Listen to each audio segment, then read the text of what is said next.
రీసెంట్గా మనం చూసాం ఇండియా పాకిస్తాన్ మధ్య అనఫిషియల్ వార్ అనేది ఒకటి క్రియేట్ అయింది. 24 అవర్స్లోనే దాన్ని మనం కట్టడి చేసాం. సో ఈ టైంలో ఇండియా సొంతంగా క్రియేట్ చేసుకున్న వెపన్స్ ఏమన్నా ఈ వార్లో యూజ్ చేసిందా? ఆ వెపన్స్ ఏంటి? మొట్టమొదటిసారిగా ఫస్ట్ ఆఫ్ ఆల్ 10 టీవీ శ్రోతలకు అందరికీ కూడా యూనో మనందరి తరఫులో వందనాలు. అండ్ వాళ్ళకి అందరికీ మనం ఆల్రెడీ హ్యాపీ దివాళీ చెప్పాము. మళ్ళీ ఒకసారి హ్యాపీ దివాళీ చెప్పే ప్రయత్నం చేద్దాం. సో గత 15 రోజులుగా 10 టీవీ కవర్ చేస్తున్నటువంటి స్ట్రాటజిక్ విషయాలు, ఆర్మీ వెటరన్ టీం ఇక్కడ వాళ్ళని తీసుకొని అనేక విషయాలు అప్డేట్ చేస్తూ అందరికీ అవేర్నెస్ క్రియేట్ చేయటం. అంటే కొన్ని టీవీలు రేటింగ్ కోసము మిస్అప్రోప్రియేషన్, మిస్కమ్యూనికేషన్ చేస్తూ ఇబ్బంది పెట్టినటువంటి పరిస్థితి. సో అలా కాకుండా 10 టీవీ ఏదైతే ఉందో మంచి ఎక్స్పర్ట్స్తో డిఫెన్స్ అనలైసిస్ తీసుకొని ఇన్ఫర్మేషన్ ఇవ్వటం అనేది ఫస్ట్ ఆఫ్ ఆల్ ఒక గుడ్ న్యూస్. యాక్చువల్లీ వాళ్ళకి big salute behalf of all the army veterans first. And మీరు అడిగినట్టుగా ఆపరేషన్ సింధూర్ అనేది ఫస్ట్ ఆఫ్ ఇట్స్ కైండ్. అంటే ఎప్పుడు కూడా ఇంతమంది టెర్రరిస్టులని చంపలేదు. అండ్ ఉగ్రవాదులు ఎన్నో టాక్టిక్స్ మారుస్తుంటారు, ఎన్నో రూపాలు మారుతుంటాయి, modus operandi time to time change అవుతూ ఉంటుంది. అలాంటి సిచ్యువేషన్లో రీసెంట్గా 16th ఏప్రిల్ ఎవరైతే Asif Munir chief of army staff Pak అతను రెచ్చగొట్టినటువంటి మాటలతో, ఎందుకంటే టెర్రరిస్టులకైనా పాక్ ఆర్మీకైనా అతనే లీడర్ కనుక రెచ్చగొట్టినటువంటి మాటలు, ఒక ముస్లిం వేరు, హిందూ వేరు, ఇది ఒక సివిలైజ్డ్ వార్ అవసరం ఉంది అనేది రెచ్చగొడుతూ, అలాగే పాక్ స్పెషల్ ఫోర్స్లో కొందరిని సెలెక్ట్ చేసి ఈ ఆపరేషన్కి పంపించడం జరిగింది. సో అమాయకమైనటువంటి టూరిస్టుల మీద ఫైరింగ్ చేసి 27 టూరిస్టులని మట్టు పెట్టడం జరిగింది. దానిలో భాగంగానే ప్రైమ్ మినిస్టర్ మోడీ గారు ఫారిన్ టూర్లో ఉన్నప్పటికీ వాపస్ వచ్చి ఇమ్మీడియట్గా ఇది డిసిషన్ తీసుకొని మనం ఆపరేషన్ సింధూర్ అనేది లాంచ్ చేసాం. ఒక 10 days preparation, 10 to 12 days preparation తర్వాత ఆపరేషన్ లాంచ్ చేసాం. ఫస్ట్ టైం 7th of మేలో ఆపరేట్ చేసాం. సో ఆ 10 daysలో ఏంటి అంటే ప్రిపరేషన్ టైం అవసరము. సో మన దగ్గర కంప్లీట్గా పాకిస్తాన్ మ్యాప్ ఇండియా చేతిలో ఉంది. అండ్ స్ట్రాటజికల్ మ్యాప్ కంప్లీట్గా పొలిటికల్, జియోగ్రఫికల్ కంప్లీట్ మ్యాప్ మన దగ్గర ఉంది, ఎక్కడ ఏముంది అనేది. సో దానిలో భాగంగానే ప్రధానమంత్రి గారు ఏదైతే చెప్పారో అందరు గుస్కే మారుంగా తో జరూర్ మనం అలాగే చేసాం. లోపలికి వెళ్ళి పెనిట్రేట్ అయ్యి వాళ్ళని కొట్టడం జరిగింది. టోటల్ 21 టెర్రరిస్ట్ క్యాంప్స్ మనం ఐడెంటిఫై చేయడం జరిగింది పాకిస్తాన్లో. అండ్ దాంట్లో ఎఫెక్టివ్గా మన పైన చాలా గత కొన్నేళ్లుగా మన మీద దుస్సాహసం చేస్తున్నటువంటి అమాయక ప్రజల్ని చంపినటువంటి ఇండియన్ ఆర్మీ ఆఫీసర్స్ని, ఇండియన్ ఆర్మ్ ఫోర్సెస్ని అంటే ఘోరంగా చంపినటువంటి పరిస్థితులను ఇవన్నీ చూస్తూ ఉంటే టెర్రరిస్ట్ గ్రూపులు ఏవైతే ఉన్నాయో వాటిని ఐడెంటిఫై చేయడం జరిగింది. అండ్ అక్యురేట్ ఇంటెలిజెన్స్ రిపోర్ట్తో మనం అటాక్ చేయడం జరిగింది. సో దానిలో 9 స్థావరాలు, 9లో ఏదైతే ఉందో జైష్ ఈ మహమ్మద్ హెడ్ క్వార్టర్ ఏదైతే ఉందో దాన్ని మనం టార్గెట్ చేయడం జరిగింది. వేరాజ్ అజర్ మహమూద్ యొక్క టోటల్ ఫ్యామిలీని మనం మట్టు పెట్టడం జరిగింది.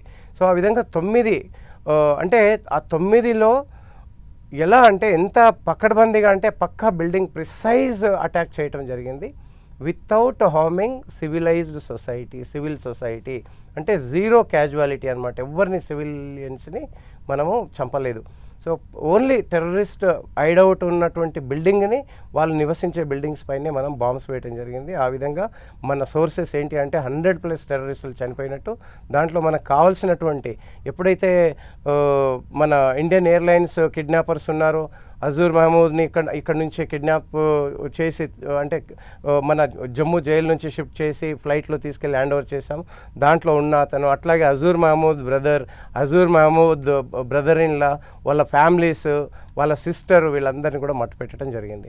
సో ఆ తర్వాత మనం ఏం అనౌన్స్ చేసాము అని అంటే this operation is only for to eliminate the terrorist who are involved, who have been involving in the Kashmir అనేది మనం చెప్పడం జరిగింది. సో అక్కడి వరకు లిమిటెడ్ క్లియర్ కట్ ప్రపంచానికి చెప్పేసాం. This is not for the attacking on army or attacking Pakistan, it is not attacking on Pakistan and army అని చెప్తూ ఓన్లీ టెర్రరిస్ట్ అని క్లారిఫై చేయడం జరిగింది. కానీ మనము సర్జికల్ టూలో చూసాము, మనము బాలాకోట్ అటాక్ తర్వాత వాళ్ళు మళ్ళీ రిటాలియేషన్కి వచ్చి F-16ని అంటే పోగొట్టుకున్నారు. అండ్ అభినందన్ని కూడా వాళ్ళు క్యాచ్ చేసి మళ్ళీ వదలటం జరిగింది. సో దానిలో భాగంగానే ఈసారి కూడా అలా మనం ఎక్స్పెక్ట్ చేస్తాము ఏదో ఒకటి చేస్తారనేది. సో వాళ్ళు రెండో రోజు ఏం చేశారు అని అంటే, ఆ రోజు బహుశా రెండవ రోజు ఈవినింగ్ వాళ్ళు ఏం చేశారు అంటే డ్రోన్స్తో విరుచుకుపడ్డారు complete border top to bottom. Like పైన అంటే ఉరీ దగ్గర నుంచి, ఉరీ సెక్టార్ నుండి కింద బాడ్మేర్, జైసల్మేర్, రాజస్థాన్ వరకు అంటే అన్ని రాష్ట్రాలని కవర్ చేస్తూ డ్రోన్స్ని వదిలిపెట్టడం జరిగింది. సో ఈ డ్రోన్ టెక్నాలజీ ఎక్కడి నుంచి వచ్చిందంటే, ఒకటి ఫస్ట్ చైనా నుంచి, తర్వాత టర్కీ నుంచి. టర్కీలో కూడా ఈ సిచ్యువేషన్ అరైవ్ చేసిన తర్వాత ఒక 350 నుండి 500 డ్రోన్స్ పంపినట్టుగా మనకి సమాచారం ఉంది. సో ఆ డ్రోన్స్ని మన పైకి వదలటం జరిగింది.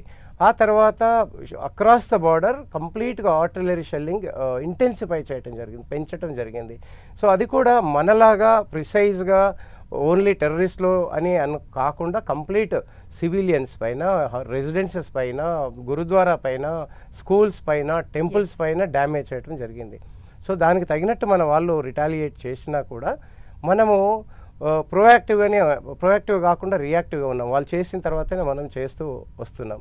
సో ఆ తర్వాత కూడా రెండో రోజు వాళ్ళు అదే డ్రోన్ అటాక్ తర్వాత మనము ఏం చేయాలి అని అన్నప్పుడు మన దగ్గర ఆల్రెడీ ప్లాన్ ఉంది, ఖచ్చితమైన టార్గెట్స్ ఉన్నాయి. మనకు తెలుసు వాళ్ళు టెర్రరిస్ట్ అటాక్ని తప్పకుండా ఆర్మీ బిహాఫ్లో తీసుకుంటారు, వాళ్ళు మళ్ళీ మన పైన అటాక్ చేస్తారని తెలిసినప్పటికీ కూడా తెలిసింది కాబట్టి మన వాళ్ళు ప్రొయాక్టివ్గా ఉన్నారు. అండ్ కంప్లీట్గా ఏం చేయాలనే సిస్టమేటిక్ ప్లానింగ్తో, స్ట్రాటజిక్ ప్లానింగ్తో ఉన్నారు. అంటే సార్, ఈ వార్లో ప్రధానంగా డ్రోన్స్ అనేవి కీలకమైన పాత్రను పోషించాయి. పాకిస్తాన్ ఎక్కువగా 99% డ్రోన్స్ని యూజ్ చేసింది కదా. సో ఆ డ్రోన్స్ని మన భారత ఆర్మీ ఏ విధంగా తిప్పికొట్టింది, ఇందులో కీలక పాత్ర పోషించినటువంటి తిప్పికొట్టకంటే ముందు మన డ్రోన్స్ ఏం పని చేశాయనేది మీకు చెప్పే ప్రయత్నం చేస్తాను. సో ఎప్పుడైనా కూడా వీళ్ళ డ్రోన్స్ అటాక్ రాగానే డ్రోన్స్ని మనము ఇంటర్సెప్ట్ చేయడానికి, వాటిని కొట్టడానికి మన దగ్గర అంటే ఆ డ్రోన్ యొక్క ఎఫెక్టివ్నెస్ ఏంటి దాన్ని బట్టి మన వాళ్ళు రియాక్ట్ అయ్యారు.